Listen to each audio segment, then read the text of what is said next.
Evening, folks, and welcome back to the View podcast for this week's edition. We're going to have a chat about what's happened over the last two games. We're also going to look at the options coming in for the January transfer window and decisions that Daniel Farke has to make in the next couple of weeks. Delighted to be joined by Andrew Stats Dalton for his take on things, as well as Paul from Leeds Therapy to dig into everything that's happened. What I will ask for people, and I'll probably say it a few times over the stream, we are going to talk about players' performances. Let's try and keep any of the comments related to the performance, and let's not get personally abusive with the person. We like to not do that on the channel. So by all means, criticize performances, but let's not get vicious and vindictive with our with the person behind as well. I'm sure he knows himself how bad things are. But we'll start off with just checking in with the guys. Stats, how are you, mate? How's things been? Yeah, all good. Obviously, slightly disappointed with the result at Hull City on Saturday afternoon when you are 3-1 up and you end up drawing the game 3-3. However, the positive is we are still top of the league. We've got a nice break from the league action this weekend with an FA Cup tie home to Harrogate. And then I'm sure once the Harrogate game is out of the way, we'll look ahead to the Sheffield Wednesday game where I'm sure, as you rightly say, Daniel will have some decisions to make with team news. Yeah, he's got a big week ahead of him in lots of different areas. Paul, how are you doing? How's things been? Good. I'm all right. I've gotten over the well done, Smarty. I've gotten over the disappointment now and trying to be logical about it. I've been fine. I've done my cathartic making of the video. I've done my cathartic making my shorts and TikTok shorts and stuff and things like that as well. So I've got it out of my system. And like Stat says, we're still top. All the other teams that have got, Trafford and everything, who's saved 85% of the shots that he's going in, yet they're still not top of the league. We are. So I'm still positive in that vein, still happy in that vein. I've got it out of my system now. Let's move forward. And that's what we should do. We have to focus on what's in front of us, but we do acknowledge what's behind us, because if you don't acknowledge history, you're destined to repeat it. So it's important that Leeds don't do that. But there's lots of things Leeds need to avoid repeating, and that's last January's transfer window as well. So we've got all of that stuff to get into. It's not just player performances. We are going to talk about the goalkeeper, but the way we're going to do this is I'm going to throw up a piece of content from Leeds United data that they've put out around the goalkeeping situation, and then we're going to talk about the decision that Farke needs to make about it. As I said, everybody knows what's happened over the weekend. It's a lot of mistakes this season. There's a massive decision that now needs to be made in goal. Meslier sponsored by YouTube creators. That's a productive comment there by Nick. Welcome, Nick. Yeah, we are going to put up the stat and talk about what's happened, and then we're going to get into what needs to happen going forward. So we'll start off, I suppose, stats, but let's have a quick read of this and we'll throw it up and we'll get into it. This is coming out from LUFC data, so fair play to the guys over there for putting this together. Ilham Melier's numbers and performances for Leeds 24-25 season. He ranks 17th in the championship for goals prevented. He's a minus 1.75 goals prevented in the championship. He's ranked 18 in the championship for save percentages. That's 66% of the saves in the championship, compared to James Trafford at 85% and Michael Cooper at Sheffield United at 79%. Melier's last season was 67%. Minus 39.24 in goals prevented over the last two seasons, 56 shots on target. He's faced the lowest number of shots of any goalkeeper in the division this year, made 37 saves, 19 goals conceded, 14 clean sheets, again on the fewest shots taken this season, and 5 goals conceded from the first shot on target, 2 individual errors according to the Opta stats. And the stats here suggest that Meslier should have saved 39 more goals than he has conceded over the last 5 seasons. So that's where we are. But as I said, we're going to talk about performances. I'm not into the calling people names and insulting people on social media, because it's what the hell's the point of that? But we can talk about the performances in a constructive manner, which we are going to do here. Again, the channel does have rules as well, so if you want to get into a sweary rant in the comments, those comments will automatically be blocked by the filter, so there really isn't any point in doing it. So if you want to have a productive conversation, we're here for that tonight and talk about it. And you can absolutely be annoyed at the performance at the weekend and what happened. No problems at all. But we do want to talk about it. Stats, we're coming into this situation. There's a lot of stuff now been coming out around the numbers behind Meslier. We've seen the reaction of the players in a live scenario as well. Daniel Farke has got a massive call now. The Harrogate game probably makes it a little bit easier, because Carl Darlow was likely to come in and start the Harrogate game anyway. But that's not necessarily a fix. We thought Darlow coming in this time last year against Salford was going to be the fix, and he had a nightmare in that game, and let the ball go through his hands from a shot as well. So Daniel Farke's got a big decision. I personally don't think he's going to buy a goalkeeper in January. You've got a second there in Darlow. What do you think he does coming in? And let's say after the Harrogate game, because the assumption is Darlow plays anyway. Yeah. I think, first of all, what I'll say is, had Leeds held on to that victory against Hull and it not finished 3-3 and it finished 3-2 in Leeds' favour, I probably don't think we'll be having this conversation, because we'd have gone, 4 clear at the top of the league and everything would be hunky-dory. As it is, I know Ilan will be very disappointed with what happened, and unfortunately for goalkeepers, when you do make a mistake, it is highlighted a lot more because you're the last line of the back four. It is a big decision to make. I think it is helped a little bit with the fact that we have got the Harrogate game at the weekend, where I do think that Darlow will probably start. Alex Cairns will probably be on the bench. So it's tough, isn't it? Because there's also the side of Ilan being a human being as well. Some of the stuff that I've read is very below the belt, and I'm not into all that abusive stuff. He'll know make a mistake. Keepers make mistakes all the time, even the best keepers.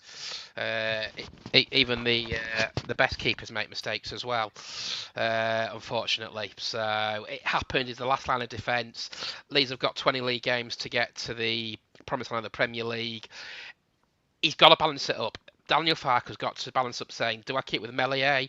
And if I do keep with Meslier, that game against Sheffield Wednesday, presuming that Carl Darlow does start on Saturday against Harrogate, Meslier comes for that first catch, first ball. Does he get ironic cheers, which probably doesn't help the situation as well.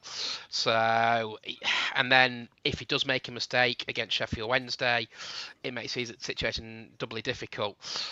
It's a tough one, isn't it? I don't know how Daniel's going to see it. I'm sure he'll sit down with the coaching staff. He'll sit down with all the analysis and work out what the right way and what the wrong way to go for it is. I don't think we'll get a goalkeeper in this window, because I think getting a goalkeeper can sometimes upset the apple cart. That you get a goalkeeper that's never played in front of a back four before, and then it takes a while for the back four to sort of understand how they play. So I don't know which way Daniel's going. Personally, I think Carl might play against Sheffield Wednesday, but also on the flip side, if Darlow plays against Harrogate and then has a poor game, then you're back to square one again, aren't you?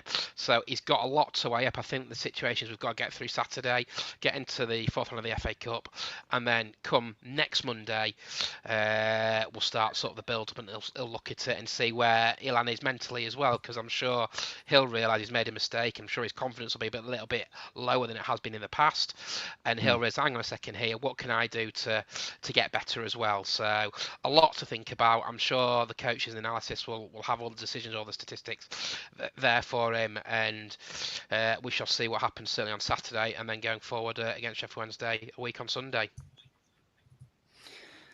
Yeah, there's a lot there. You're dead right. I mean, you've got to balance this out with the immediate impact of making such a drastic decision in a position that's been there. And as Paul says, when we talk about the save percentage that Trafford and Cooper have, Leeds is still top of the league, even with the goalkeeper with a lesser save percentage. So there is more context there. The defence behind in front of them is very, very strong this season. Although I don't believe they were without blame against Hull either. I think for the first goal, Ethan Ampadu and Joe Rodon get sucked across to the far side, near side, way too much. Leaves a massive gap of space. And the question around the third goal is who's marking Kamara on the edge of the box? He's completely free with an open goal. So there is blame, not taking it away from the goalkeeper, because I still think he should do better for both of them. But I think 100% blame. The other two, he's proportionate blame along with other people. But Paul, as Stats has said, there is a big decision to make around this, because you could upset the apple cart. And as somebody says, Carl Darlow isn't the answer. So what is the answer? What does Daniel Farke do?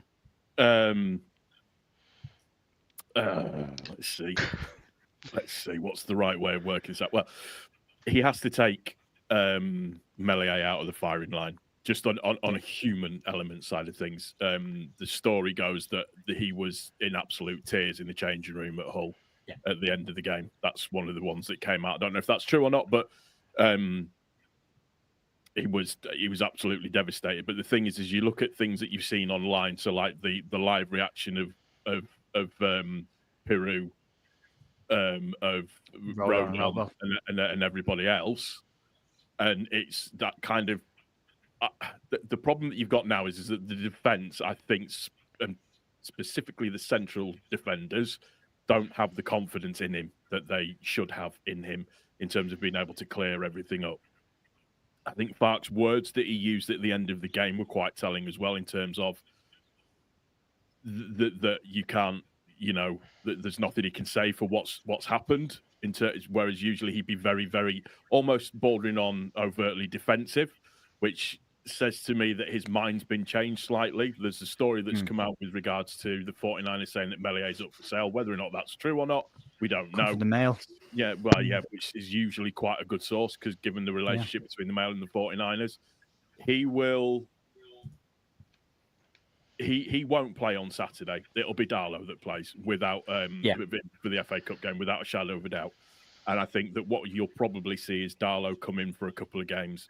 I just think from the mental health side of things, he needs to come out for a couple of games just to get himself together a little bit and just to sort of recalibrate himself because you just look at that stat. What have we all said with regards to Meslier? His biggest problem is near post, his right hand near post. Yeah. Look at what a large percentage of his goals go in. So 37%, man. Yeah, it's Darlow that comes in for me. It has to be Darlow that comes in.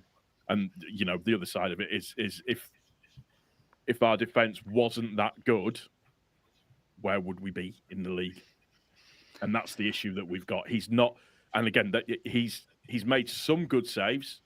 And he's done well in certain situations, but I can't get my head away from the fact of Sunderland and the Hull game. You could argue Portsmouth and Preston as well. You could do, yeah, but I'm talking 100% factual. Yeah. I'm not saying that that's not factual what you're saying, but where you can actually say, I get you. We'd be 5 points clear now. Sitting a little bit prettier. I mean, there's an argument to say that we could be 11 points clear at the top of the table had it not been for certain little errors from him as well. So it's Darlow that has to come in. We're not going to buy a keeper. And if people could stop talking about Kelleher, that would be great. He is. He has said he's not coming. He has said out straight he wants a Champions League move. He has no interest in the Championship. And I don't know why this story keeps popping up, but it's not happening. Somebody mocked up a transfer market post this morning and put it out. He is not coming to Leeds United. He won't take a loan to a lower half Premier League club. He's not taking a loan to Leeds. Sorry, Paul, interrupted you there. No, that's fine. That's pretty much it. And the other thing, I've seen a couple of video posts of Darlow for Hull.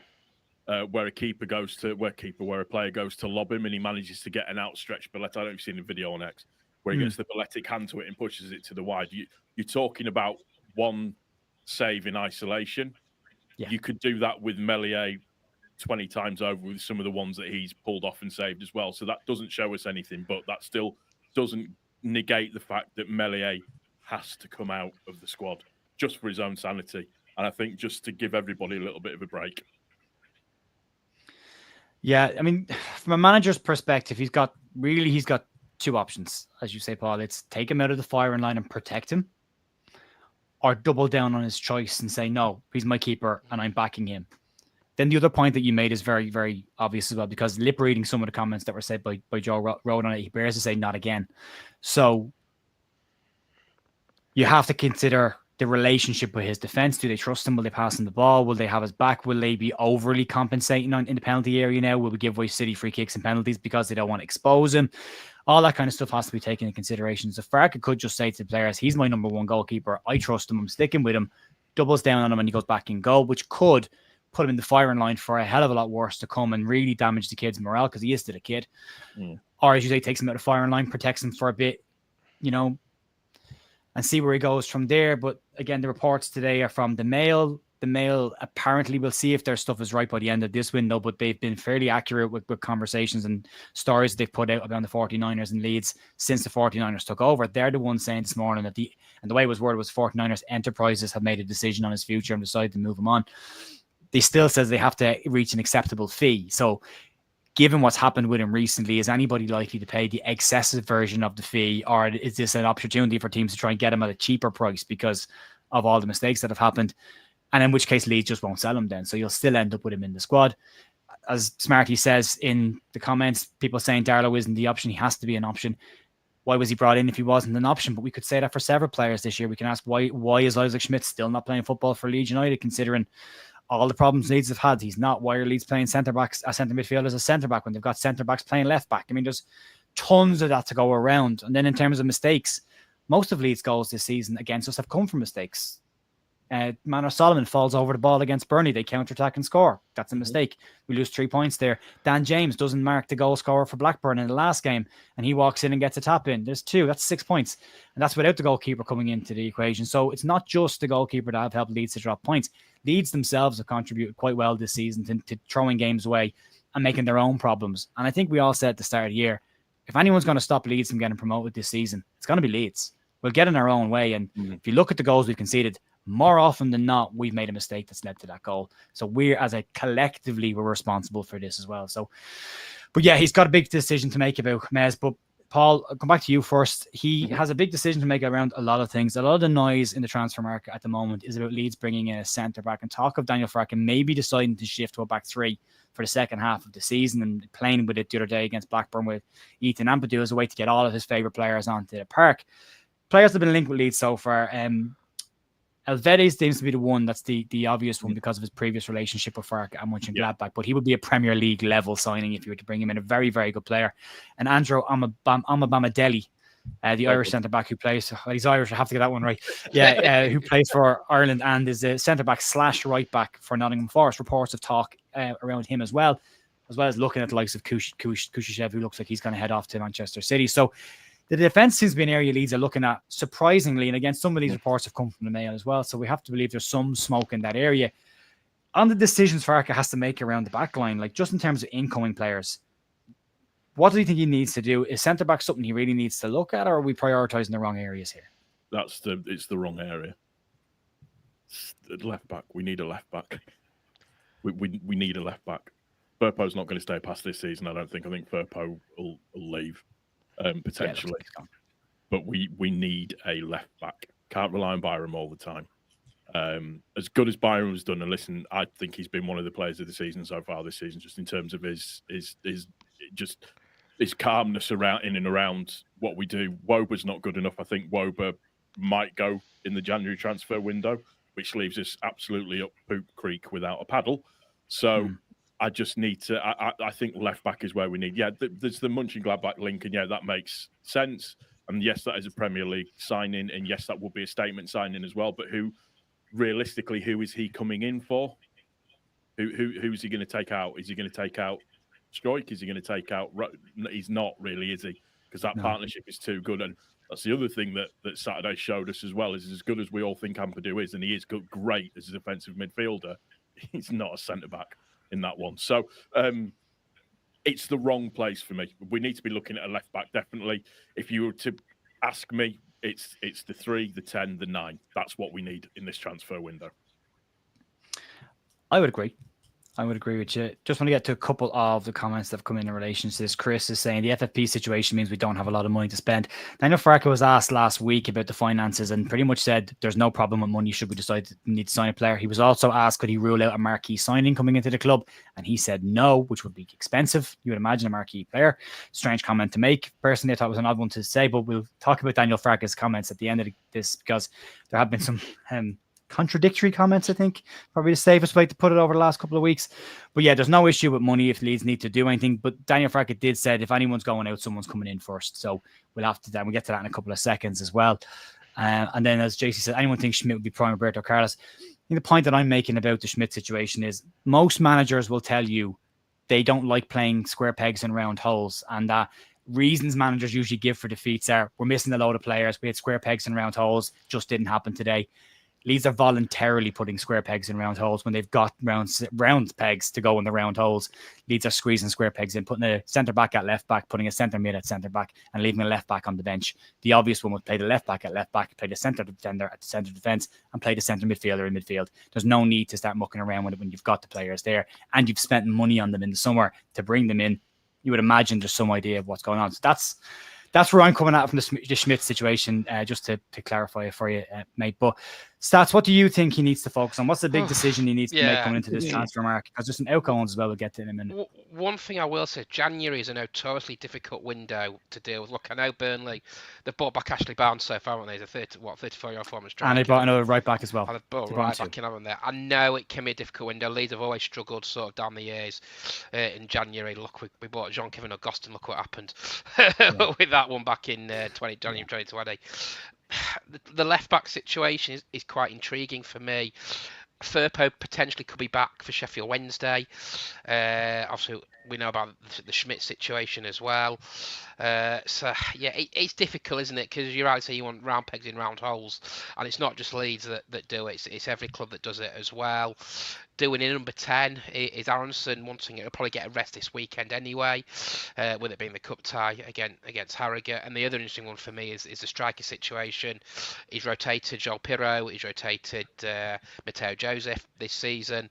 And then he brought Joe Gelhardt in off the bench because Paddy was injured.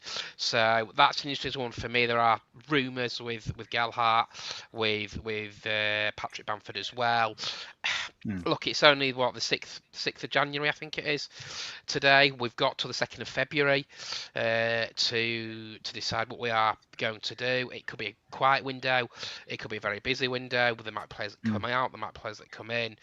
It's always very difficult, but you've got to be so delicate with the January transfer window, because as I likely said there with the Meslier situation, you bring in a player that doesn't fit the way the manager plays, or not just Leeds but any other club, you're then suddenly stuck with a player for the remainder of their contract, and it may work, it may not work.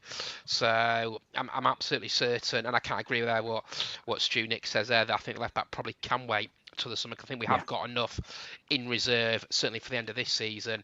I think there'll be decisions to be made in the summer if Junior Firpo does extend his contract at the end of this season. So I think it might be a busy one, but it's so difficult to tell. We do have players. We've got players coming back from injury. We've got Grove coming back from injury as well. So yeah, I think it might be busy towards the back end of the transfer window, but what you don't want to do is panic buy, because you panic buy, I'll take you back to 2013 when Habib Habibou came in, and what an absolute disaster he turned out to be. Yeah. So I think he came in, Steve Morrison came in when Becchio went the other way. I really wanted him to do well, and I saw his first game as well, and I really wanted him to do well, and didn't. Yeah, so did I, but you've just got to be very careful with January transfers to make sure that the right player, they come in for half a season, they do a job and hopefully get at least promoted. But on the flip side, if that player doesn't fit, and they're going to be under pressure literally from the word go, aren't they? They have to hit the ground running. So it might be a busy one, but I don't think it'll be busy until possibly after the Harrogate game if we do start to bring players in. Yeah, he said the 4th, which means we should have 2 in by now. We should have 2 and it's the 6th, but we don't. No, seriously though, he will take his time with this. They won't rush this. They never do, and that's important.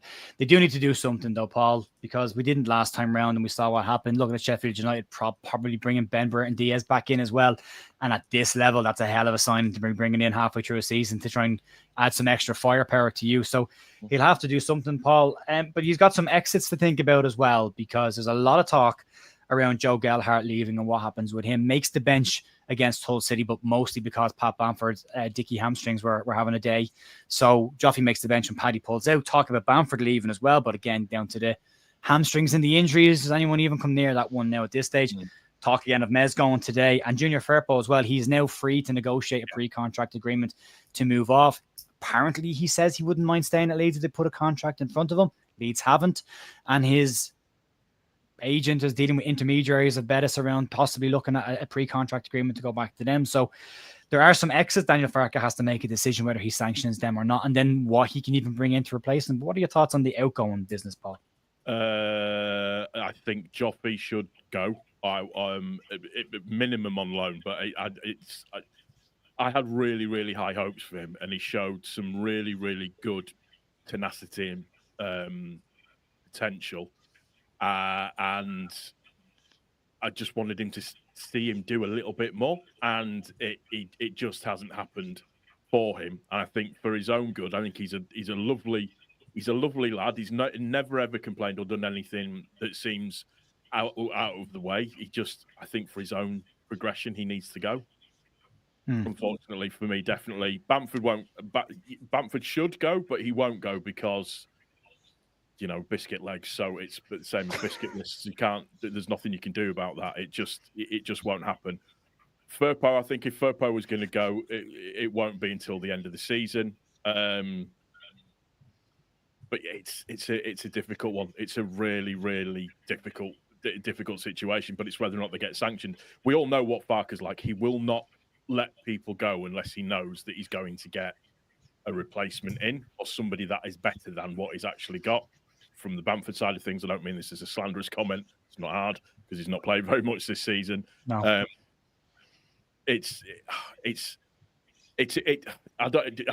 hate the January transfer window. Yep. Passion. It's terrible. I've been stung in the nuts by a wasp, and the January transfer window is worse than that, to be honest with you. So it feels terrible. Though I pulled my pants down and everything in the middle of a campsite with a cold compress. It was horrific. I was 9 years old. It was terrible. So anyway, back to the transfers. Yeah, I've got that image in my head now, Paul. Thanks. Yeah, I know, sorry. I wasn't expecting any of that. I know, sorry. I don't know where it came from, but I did. It all came down, and I pointed at them like that as well. But anyways, yeah, and because the wasps because more problems, Paul. They don't die, do they? So yeah, it's where was I? Yeah, for me, Bamford won't go, even though he should, because he's just permanently injured. But Joffrey, I'd really, just like I say, for the player, I'd just like to see him get something better than what he's getting at the moment, which is game time. So what he could be going to Rangers potentially as well. Rangers. Yeah, Portsmouth apparently latest club to have a look at him. Plymouth, QPR mentioned with him, although the Plymouth one was linked to Rooney, wanted to bring him in, which you would imagine would have done him some good, learning from Rooney, similar type of player. But that the change of manager might mean that that's off the table now. I can't see now, Paul, because I've been laughing so hard that my eyes are gone completely foggy. That's fantastic me. Stats. I'm trying to read the comments. Like I have no idea what that says. Stats. The Joffrey one's an interesting one because I think universally every Leeds fan just wants this kid to play football and be happy and go and show what he can actually do. It hasn't worked under Daniel Farke, and unfortunately, it's certain managers with certain players just don't gel the way they want to. He's got good options, though. He's got possibly moves to the Championship or a move to Glasgow Rangers, who I won't be smug about dropping points at the weekend and making it 11 points again. I won't do that. But he's got a choice to make to go and play football with a team that will probably dominate most teams in that division and really get a chance at playing attacking football where he's on a winning side, or he can go to a lower half Championship side and have to try and prove what he can do with the teams that might be struggling to create chances.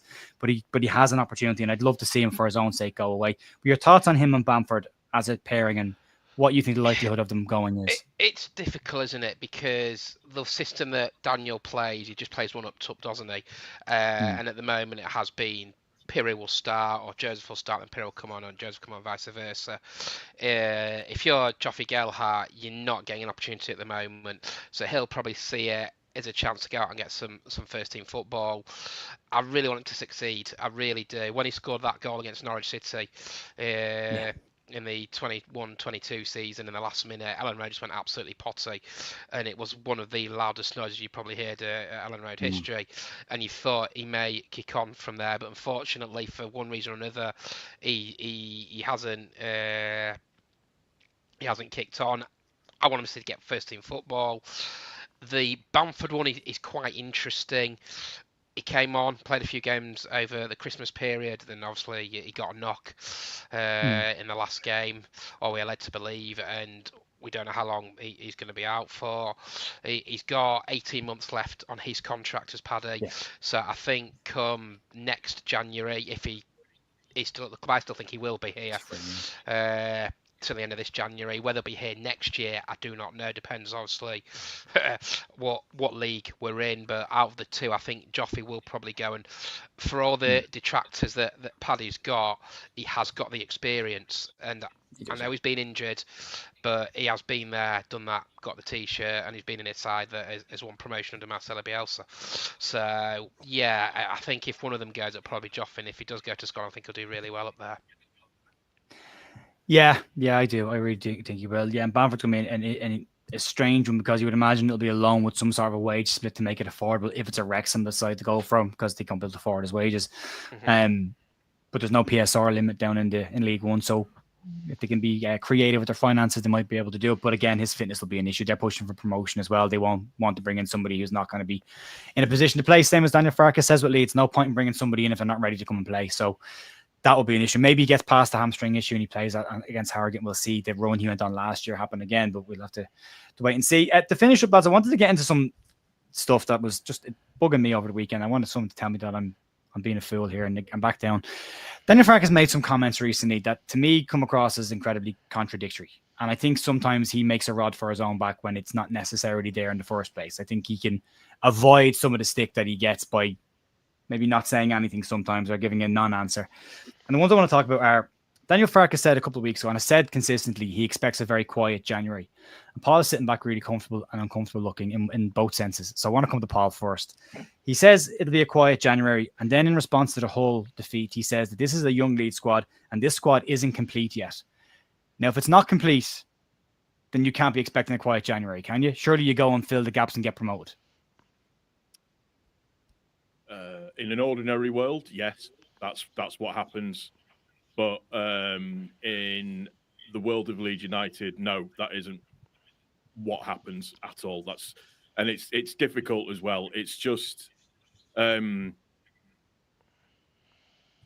everything was kind of running fine. Everything was kind of going fine.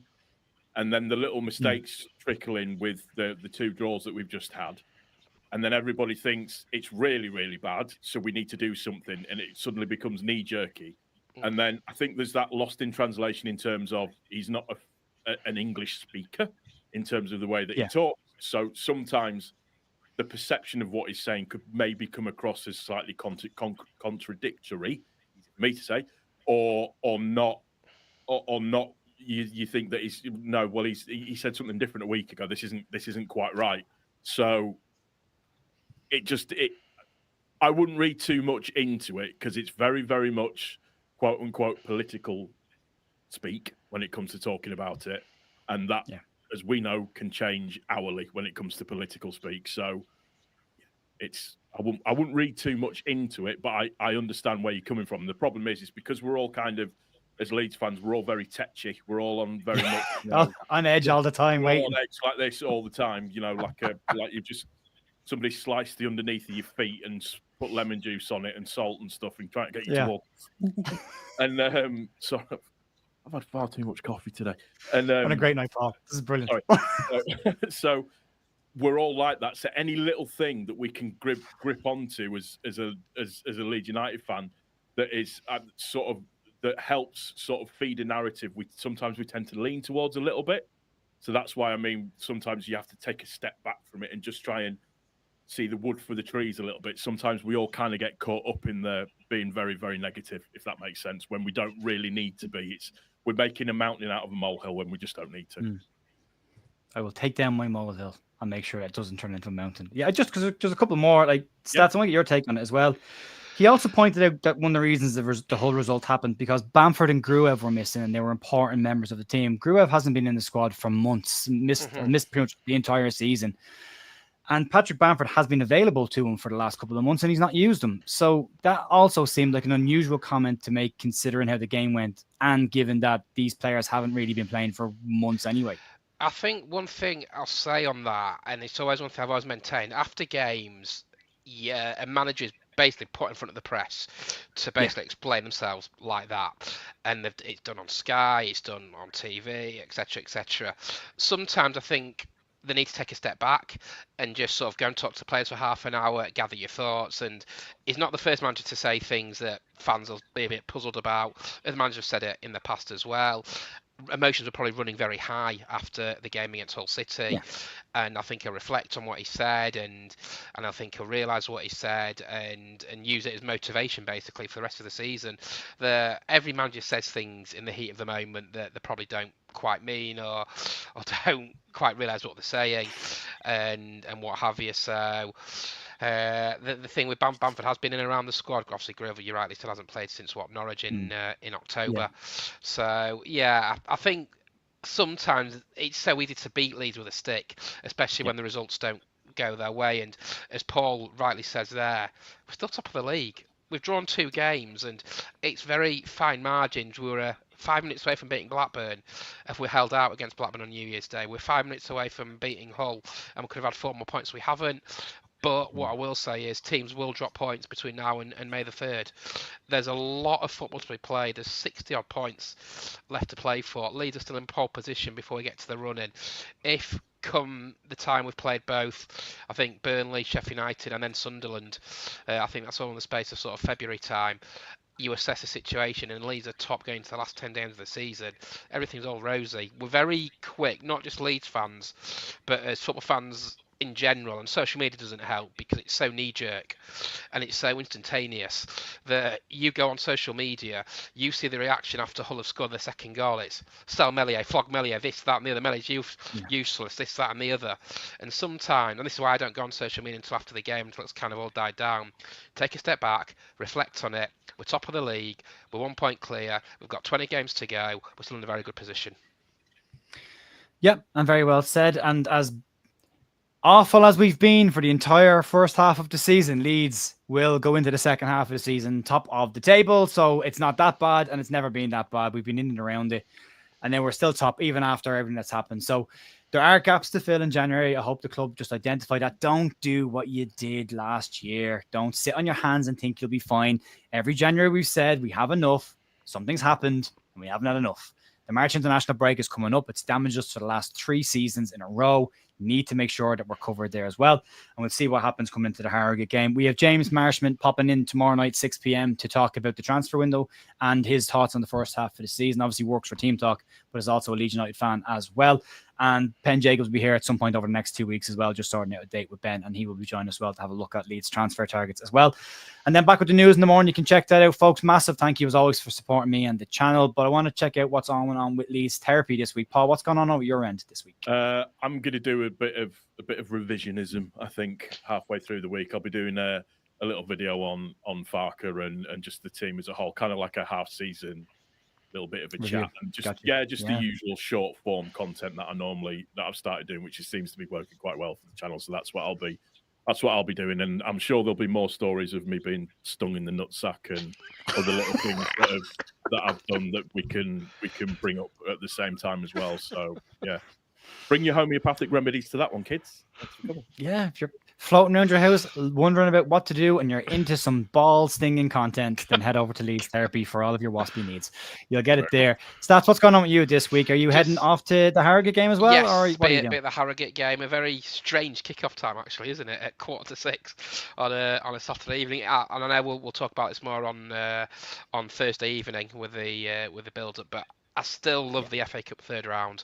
It's still one of my favourite weekends. I know the FA Cup has been very devalued because of the money situation with the Champions League and what have you, but there's still some stories to be had. Hopefully it won't be Ellen Rowe with Simon Weaver. I think they're 90th in the Football League at the moment, but it's still a game that I look forward to still get the juices flowing in the FA Cup third round, and I'm very much looking forward to hopefully Leeds getting some goals on Saturday at tea time. Yeah, I do enjoy the early rounds. It's nice to get a game against Harrogate Town as well to have a look at them. I am going to plug, I wait till the end to plug, but just in case it has been mentioned by Karen, the link for the merch store is down below. There are t-shirts and hoodies all in these 3 different variations of the new logos that Gavin has done up for me at back 4. So there's hoodies available in black, navy, and a light blue, and all of these are available in the exact same as well. Links down below if you want to help support the channel. And if there's anything else on that store that you like, you can also buy, but use that link, go through that link, it'll bring you in. And then anything you buy supports this channel. So massive thanks to Gavin back for that as well. We'll do some giveaways on merch as well over the next couple of weeks, and we'll give some out to people, and I'll send some over to other people who want to help contribute with the channel if they want them as well. We'll get some sent over to you guys as well. So more to come. Busy week ahead, folks. Massive thank you as always for supporting us here. Head over to Leeds Therapy and give Paul a sub and a like as well. And I will see you back here tomorrow morning for the news. See ya.